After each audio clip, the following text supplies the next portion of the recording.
Bien amigos, hoy es 12 de abril de 2018. A propósito, como dentro de unos meses se va a realizar una evaluación para los defensores públicos a nivel nacional para determinar quiénes se quedan y quiénes continúan, pues entonces me voy a dar a la tarea de hacer esta capacitación con el fin pues de precisar algunos temas de acuerdo con las últimas decisiones de la Corte Suprema de Justicia en sede de casación penal, sobre todo de la doctora Patricia Salazar Cuéllar. Esta que aparece en el tablero es una de ellas, la más reciente, data del 7 de marzo del 2018, es el radicado 51882 y aborda un tema principalmente relacionado con la audiencia preparatoria. ¿Qué es lo que pasa allí en esa audiencia preparatoria? Pues bien, voy a coger temas, puede ser no en su orden, sino en diferentes asuntos. Igual pues desde el punto de vista probatorio pienso que en este sistema vamos a tener que hacer un esfuerzo mayor para poder acoplar a la dinámica ya de más de 10 años pues, de vigencia de esta ley 906 del 2004, que es nuestro Código de Procedimiento Penal, ajustado pues al acto legislativo 03 del 2002, que reformó el artículo 250 constitucional para darle pues paso o entrada a ese sistema de tendencia acusatorio. Bien, la dinámica es diferente a lo que yo vengo haciendo académicamente. Ahí ustedes ven en el tablero 13 preguntas. Están contestadas. Pero voy a hacer el desarrollo del por qué, la respuesta, por qué es en cada caso. Y entonces ahí vamos repasando. Es una forma muy didáctica de poder entonces entender más fácilmente estos temas, que son prácticamente como un control de lectura, digámoslo así, de las mismas decisiones de la Corte Suprema de Justicia. Bien, la primera pregunta entonces: ¿pertinencia, conducencia y utilidad son conceptualmente los mismos? ¿Falso o verdadero? Eso es falso. Y entonces, ¿por qué razón?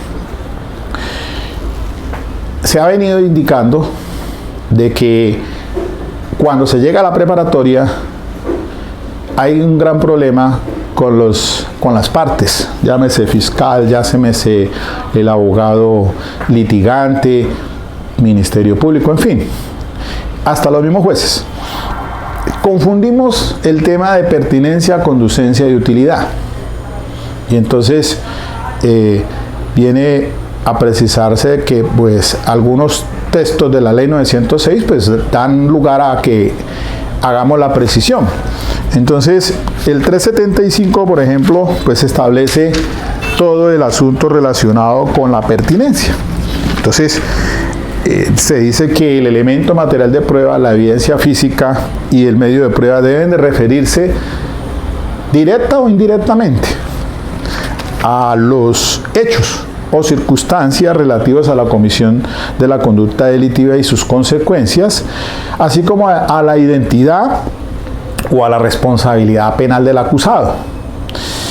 Y después dice, a renglón seguido, también es pertinente cuando solo sirve para hacer más probable o menos probable uno de los hechos o circunstancias mencionados, o se refiere a la credibilidad de un testigo o de un perito.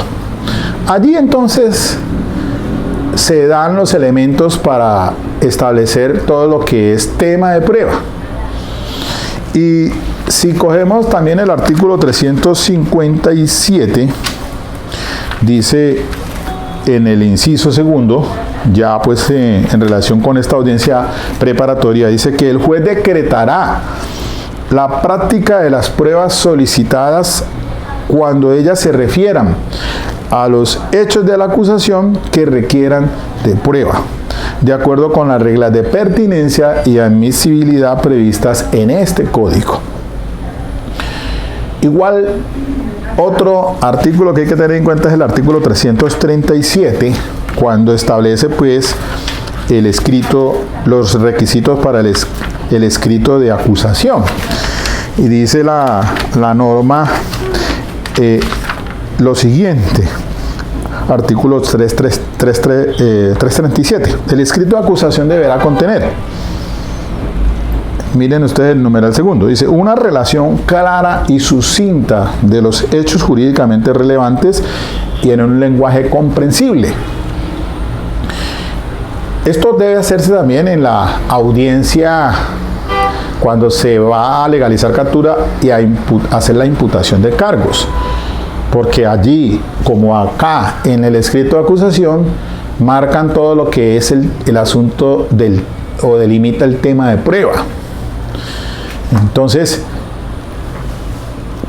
se dice la Corte pues que el fiscal que tiene claro todo lo que ha sido objeto de la investigación, como la defensa, haciendo lo propio si también ha realizado una investigación, pues cuando llegan a la audiencia preparatoria deben de tener claro qué es lo que van a enunciar y qué es lo que se pueda estipular, y también entonces cuando se aborde el tema de las solicitudes probatorias en cuanto a la pertinencia.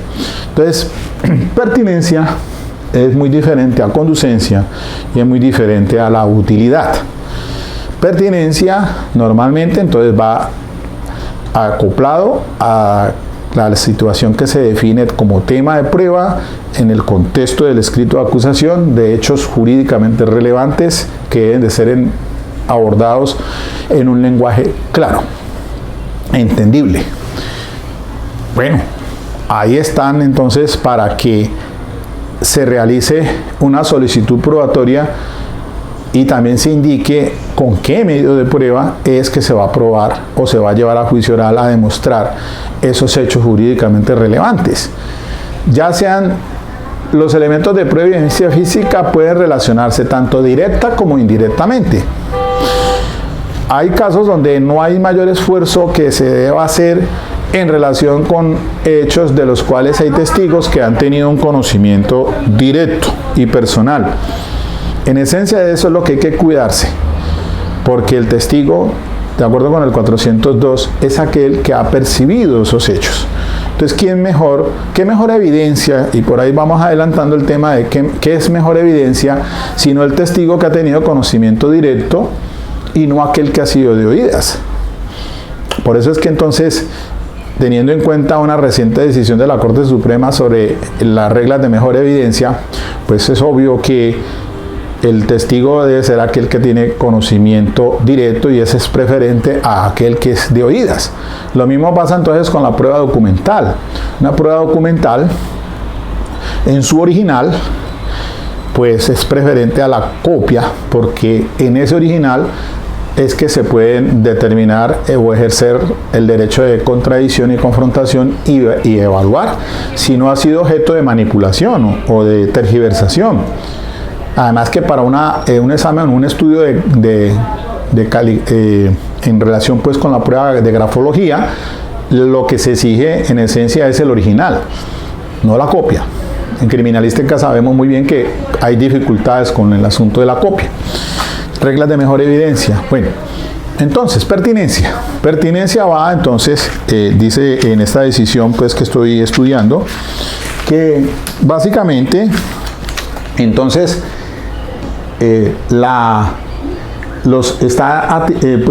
encaja con el tema, con la pregunta que se hace en el 12, en el punto 12, cuando dice así. A ver, el quinto. La pertinencia comprende la trascendencia del hecho que se pretende probar y la relación del medio de prueba con el hecho. Eso es verdadero. Al igual que entonces el asunto de que la acusación, en la pregunta tercera, la acusación, cuando hablamos de acusación, el escrito de acusación, se hace una compilación de hechos jurídicamente relevantes. Son los que determinan el tema de prueba. Y eso es entonces verdadero a esa pregunta. Entonces, 1, 3, quinto, y también la pregunta número 12 van en su contexto relacionados con este tema de la pertinencia. El 12 dice, la inadmisión de la prueba puede obedecer a la falta de trascendencia del hecho que se pretende probar y a la relación del medio de prueba con ese hecho. Puede ser por el uno o puede ser por el otro. Aquí hay una copulativa, no una disyuntiva, son y.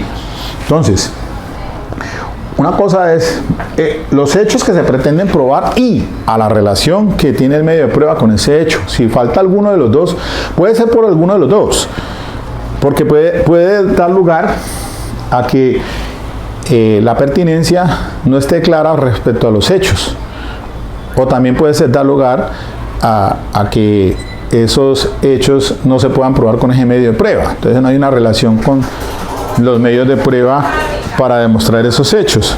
Allí entonces puede ser inadmitido una de las situaciones por parte de la judicatura. Pero entonces volvemos acá. Entonces eso hasta allí creo que es claro. El tema de la conducencia, entonces, ¿cuándo es conducente y cuándo es útil? La conducencia, dice pues estudiando la sentencia, la conducencia se refiere a una cuestión de derecho. Y la utilidad, para adelantar, se refiere a su aporte, en concreto en punto del objeto de la investigación, y en oposición a la superfluo o intrascendente. Entonces, cuando se habla de la conducencia, se aborda un asunto que se conoce como el sistema de prueba legal, el sistema de la tarifa legal y el sistema de libertad probatoria. Entonces, nuestro código, la ley 906, no se regula por el sistema de prueba legal, sino por la libertad de prueba. Y excepcionalmente tiene la tarifa legal cuando en el 381 dice que para condenar no se podrá hacer única y exclusivamente o fundamentarse exclusivamente en pruebas de referencia. Esa es una tarifa legal negativa. Por eso es que la prueba de referencia entonces será menguada, a no ser que la sentencia se acompañe de pronto de prueba indiciaria, más la prueba de referencia o prueba indiciaria, pues podrá edificarse una sentencia condenatoria. Si se puede hacer única y exclusivamente con prueba indiciaria, y ahí recuerden el radicado 24468 del 2006 del magistrado Edgar Lomana Trujillo, con más razón entonces podría decirse que para condenar, pues no puede hacerse única y exclusivamente con prueba de referencia, pero sí puede haber otros medios directos o también prueba indiciaria que acompañen a esa prueba de referencia y se puede edificar entonces una condena. Luego entonces, el 373 de la norma adjetiva, el Código de Procedimiento Penal indica que los hechos y las circunstancias de interés para la solución correcta del caso se podrán probar por cualquiera de los medios establecidos en este código o por cualquier otro medio técnico o científico que no viole los derechos humanos. El 380, que son los criterios de valoración, dice que los medios de prueba, los elementos materiales probatorios y la evidencia física se aprecian en conjunto. Los criterios para apreciar cada uno de ellos serán señalados en el respectivo capítulo. Y a esto podemos decir que también que para los medios de conocimiento, según el 382, dice que son la prueba testimonial, la prueba pericial, la prueba documental, la prueba de inspección, los elementos materiales probatorios, evidencia física o cualquier otro medio técnico científico que no viole el ordenamiento jurídico. Si bien es cierto, aquí ya no trae lo de la prueba indiciaria, pues no quiere decir que hayan desaparecido, sino que eso es una operación mental en cuanto a la sana crítica y persuasión racional que hace el juzgador al momento de evaluar entonces todo el asunto, dígase usted, de lo que se ha distinguido también o que ha hecho claridad la Corte Suprema, de que hechos indicadores. Entonces, por eso ahora veremos otra pregunta que se dice, se pregunta, hechos indicadores, perdón, hechos jurídicamente relevantes, hechos indicadores y medios de prueba son conceptualmente lo mismo. Falso. Esa es la pregunta que también, la número 4. Porque una cosa son los hechos jurídicamente relevantes, otra cosa son hechos indicadores y otra cosa son los medios de prueba. Entonces, por eso es que se dice por la Corte Suprema que suele confundirse y suele equivocadamente el fiscal en esos escritos de acusación refundir o mezclar hechos jurídicamente relevantes, hechos indicadores y medios de prueba. O transcriben asuntos de declaraciones de entrevistas, en fin, todo ese asunto que en ese escrito de acusación debe ser más especificado, más específico. Entonces, una cosa son hechos indicadores, otra cosa son una cosa son hechos jurídicamente relevantes, otra cosa son los hechos indicadores y otro los medios de prueba.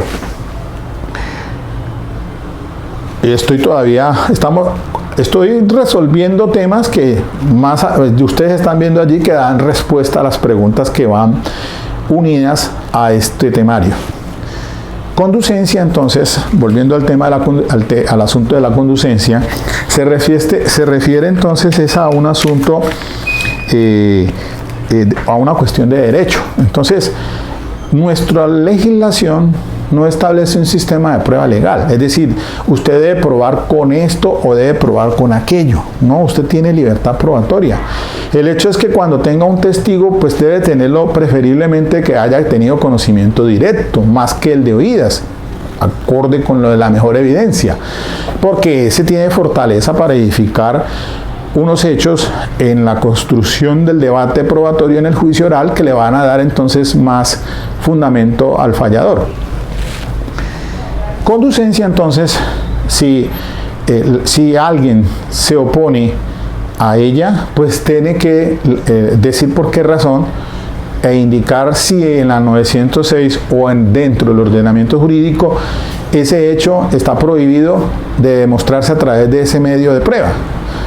Entonces tendrá que indicarse por qué razón no se puede hacer a través de ese medio de prueba. Es decir, quien se oponga a la conducencia o quien alegue falta de conducencia es quien tiene la carga de indicar por qué razón y además de establecer la norma que lo prohíbe, decir por qué razón entonces ese no conduce a la demostración de un hecho. Entonces usualmente el fiscal, habla de pertinencia, pero no debe decir nada de conducencia y de utilidad, sino simplemente hacer la solicitud probatoria con carga de pertinencia. Si el oponente dice, mire, es que falta conducencia porque ese medio de prueba con el que pretende llegar a juicio oral no es prohibido. Bueno, pero demuéstrelo. Tiene que indicarlo la parte contraria. Y la utilidad también. La utilidad se refiere entonces al asunto concreto del punto del objeto de la investigación. Entonces, allí, en relación con la utilidad, quizás el artículo que más se enfoca en este punto es el 376, porque si se dice lo siguiente, toda prueba pertinente es admisible, salvo en alguno de los siguientes casos.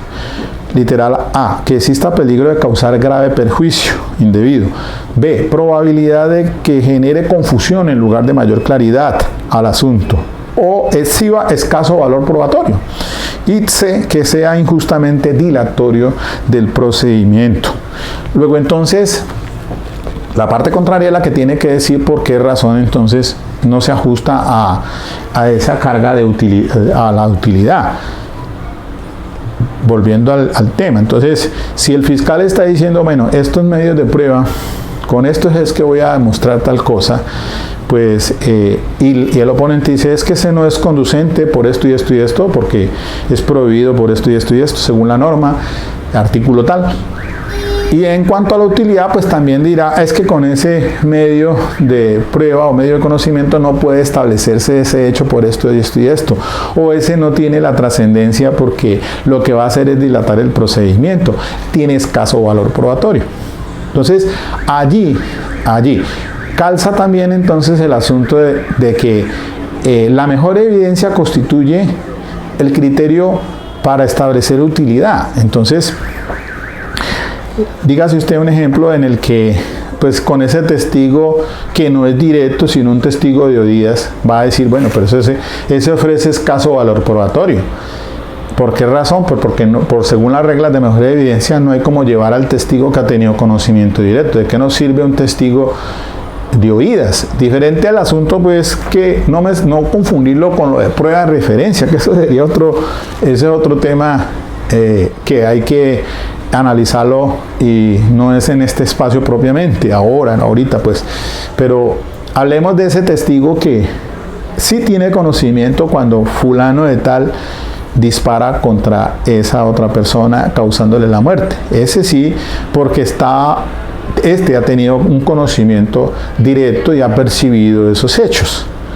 Pero si se va a llevar un testigo que apenas que dice que escuchó, que fue porque le escuchó decir a fulano de tal que sí tuvo ese conocimiento directo, pues es evidente que frente a esa situación, en regla de mejor evidencia, pues prescindir de ese testigo de oídas y llevarse al que si se tiene el de conocimiento directo. Lo mismo pasa entonces en cuanto a la prueba documental original de la copia. Lo mismo vamos a ver aquí más adelante en otro acápite sobre la prueba documental, cuando se tratan de documentos voluminosos, se tratan de documentos que no son originales, que no son auténticos, bueno, en fin, todo eso lo vamos a revisar.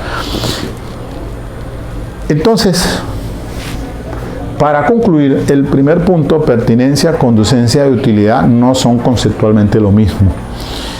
Eso es, entonces, falso.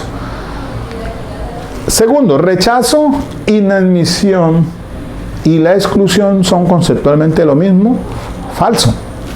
Una cosa es el rechazo y allí hay que ubicarse en el artículo 346 cuando dice pues que ante ese descubrimiento que no se haya hecho por parte del ente acusador particularmente en su debida oportunidad y al momento de iniciarse la audiencia preparatoria, cuando se le pregunta a la defensa si ese descubrimiento ha sido completo dentro o por fuera del escenario de la audiencia pública, entonces tendría que indicar si realmente hubo fallas del ente acusador en cuanto a ese descubrimiento para que le aplique la sanción del 346, que es el rechazo. Miren aquí el título de este artículo de sanciones por el incumplimiento del deber de revelación de información durante el procedimiento de descubrimiento. Aplica tanto para el fiscal como para la defensa. Los elementos probatorios y evidencia física que en los términos de los artículos anteriores deban descubrirse y no sean descubiertos, ya sea con o sin orden específica del juez, no podrán ser aducidos al proceso ni convertirse en prueba del mismo, ni practicarse durante el juicio. El juez estará obligado a rechazarlos, ese es el verbo, rechazar, salvo que se acredite que su descubrimiento se haya omitido por causas no imputables a la parte afectada. ¿Cuándo hay que hacerlo entonces? En la preparatoria, al inicio de la audiencia, cuando dice concretamente el artículo 356 en su numeral primero, que el juez dispone que las partes manifiesten sus observaciones pertinentes al descubrimiento al procedimiento de descubrimiento de elementos probatorios, en especial si el efectuado fuera de la sede de la audiencia de formulación de acusación ha quedado completo. Si no los tuviere, el juez lo rechazará. Entonces, aquí vamos, 356, numeral primero, 346, rechazo. ¿Qué pasa con la inadmisión entonces? La inadmisión es un asunto relacionado con las solicitudes probatorias del 357. Porque el 359 dice así concretamente: las partes y el Ministerio Público podrán solicitar al juez la exclusión. Ahora vemos la exclusión. Rechazo, pues ya la vimos. O inadmisibilidad de los medios de prueba que, de conformidad con las reglas establecidas en este código, resulten inadmisibles, impertinentes, inútiles, repetitivos o encaminados a probar hechos notorios o que por otro medio no requieran prueba. Igualmente inadmitirá los medios de prueba que se refieran a las conversaciones que haya tenido la Fiscalía con el imputado, acusado o su defensor en desarrollo de manifestaciones preacordadas, suspensiones condicionales y aplicación del principio de oportunidad, a menos que el imputado, acusado o su defensor consientan en ello. Y bueno, listo. Ahí entonces, inadmisión. Por esas razones, impertinencia tiene que ver, guarda relación con inútil, repetitivo o encaminados a probar hechos notorios o que por todo motivo no requieran de prueba. Entonces, la inadmisión pues es diferente al rechazo. Y en su debida oportunidad es cuando se elevan las solicitudes probatorias del 357, cuando dice pues que las partes, en el inciso tercero dice, las partes pueden probar sus pretensiones a través de los medios lícitos que libremente decidan para que sean debidamente aducidos al proceso. Volvemos otra vez a la libertad probatoria del 373. Libremente. Medios lícitos, o que no vayan en contravía pues del 13, como dice el 373, que no violen los derechos, ¿qué? Los derechos humanos. 373.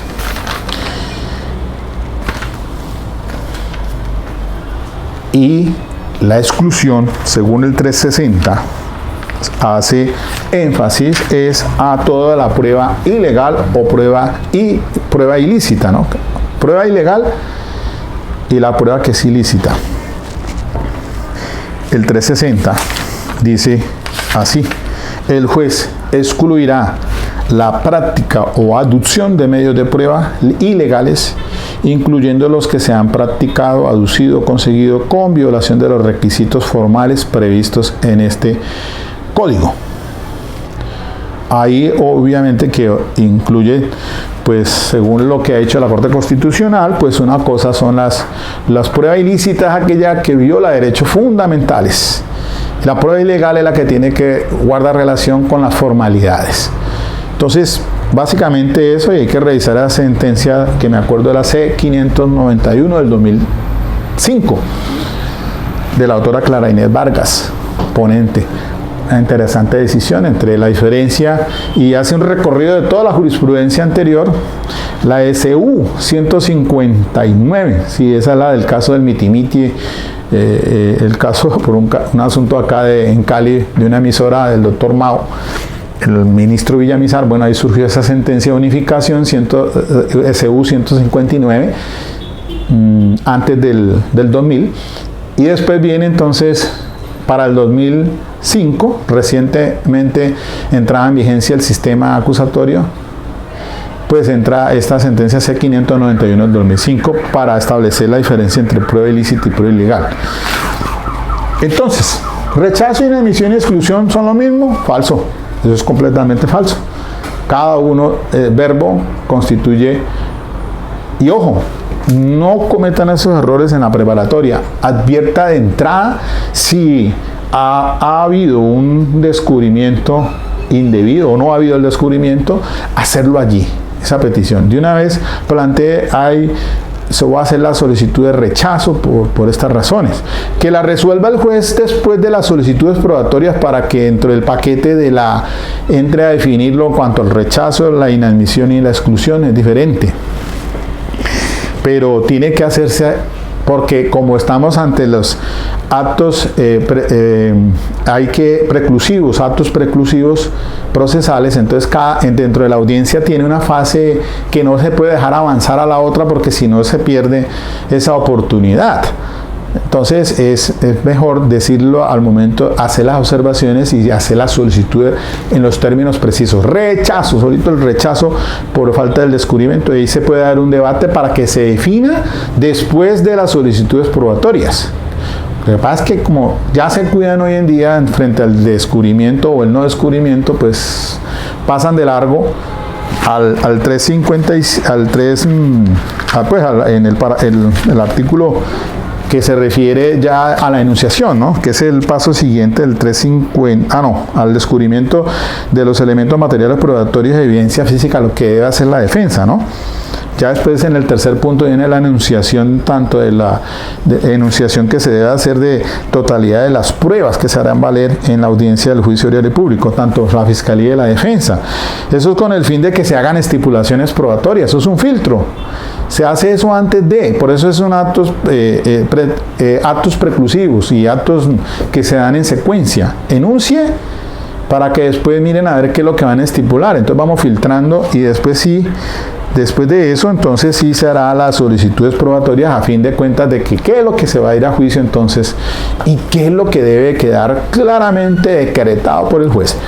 Y viene entonces otra pregunta, unida a esta segunda, que es la 13. El auto que rechaza, inadmite y excluye, admite recursos de apelación, digo. Claro que sí. Cuando el juez excluya, dice el 359 inciso final, cuando el juez excluya, rechace o inadmite una prueba, deberá motivar oralmente su decisión y contra esta proceden los recursos ordinarios. Apele de una vez. Que a veces uno, ¿para qué repone? Sí, es apelación.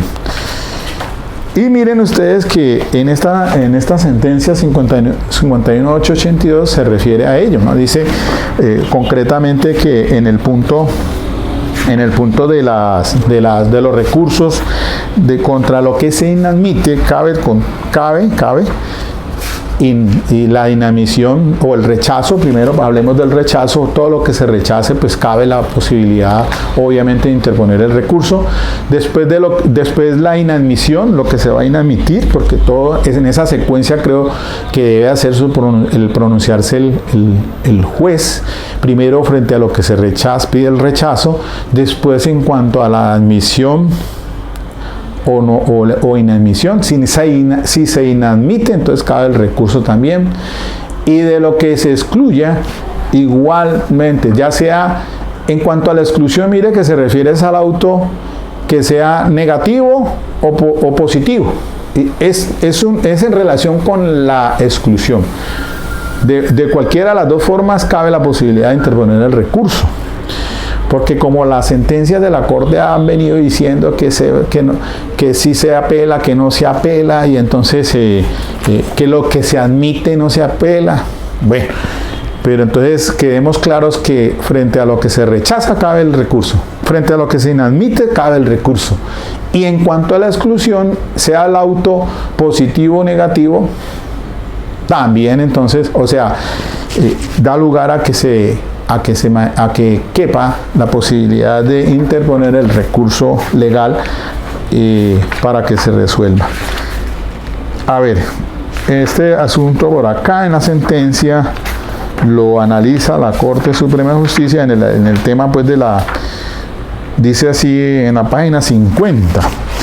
Si opta por rechazar las pruebas como una sanción a la parte que incumplió las obligaciones atinentes al descubrimiento, no cabe duda que procede la alzada, tal y como sucede en la decisión de inadmitir pruebas. Esto no admite discusión. Punto.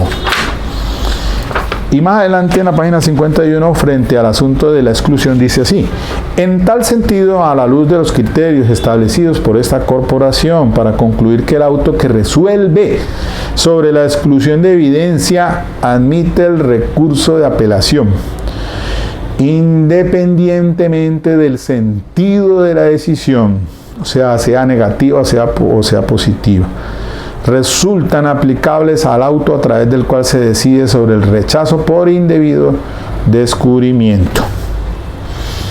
Bueno, entonces no se hable más allí en ese tema, pues eso está claro. Esa es la decisión más reciente. recoge todo lo que venía diciendo, es que sí, que no sé qué, bueno, en fin. Rechazo, inadmisión y exclusión conceptualmente son lo mismo. Falso. La acusación, hechos jurídicamente relevantes determinan el tema de prueba. Verdadero. Hechos jurídicamente relevantes, hechos, indicadores y medios de prueba son conceptualmente lo mismo. Falso. La pertinencia comprende la trascendencia del hecho que se pretende probar y la relación del medio de prueba con ese hecho. Verdadero. Sexto, la conducencia se refiere a una cuestión de derecho. Verdadero. La utilidad de la prueba se refiere a su aporte en concreto en punto al objeto de la investigación. Verdadero. El concepto de mejor evidencia determina la utilidad. Cierto. Verdadero. El sistema de prueba legal se opone al nuestro.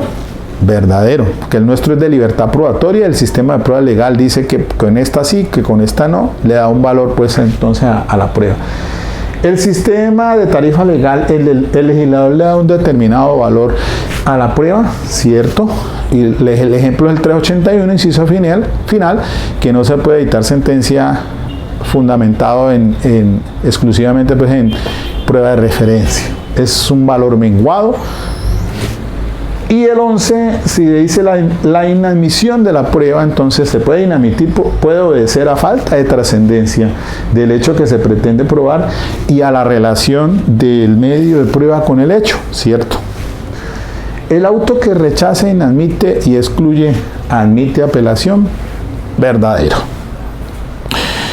Pues muy bien, eso era entonces lo que quise hacer en el día de hoy. Para ir entonces por temarios, haciendo un taller, llámese defensor público, porque lo hago es con lo estoy haciendo dirigido a mis colegas, mis compañeros a nivel nacional que seguramente han formado grupos de trabajo de estudio, y qué mejor que este canal para entonces darle unos tópicos allí de acuerdo a las sentencias de la Corte Suprema de Justicia en sede de casación penal, que me parecen muy importantes frente a la dinámica entonces que han ido matizando ese tema sobre la ley 906 del 2004, que es nuestro Código de Procedimiento Penal en materia pues de pruebas. Es importante y eso naturalmente que también pues a ustedes, mis queridos amigos que están suscritos en el canal, pues es para estudiantes como para profesionales, colegas que se muestran interesados por estos temas, entonces que les sirva de fundamento y de repaso ahora para que ustedes tengan más consistencia, más claridad en estos temas a la hora de entrar a esta audiencia preparatoria. Bien, dejémoslo aquí entonces en stand-by. Voy a mirar entonces el siguiente temario. Voy a revisar el tema de evidencia física y también de pronto el de prueba documental, como la dinámica en esta audiencia preparatoria. Ok.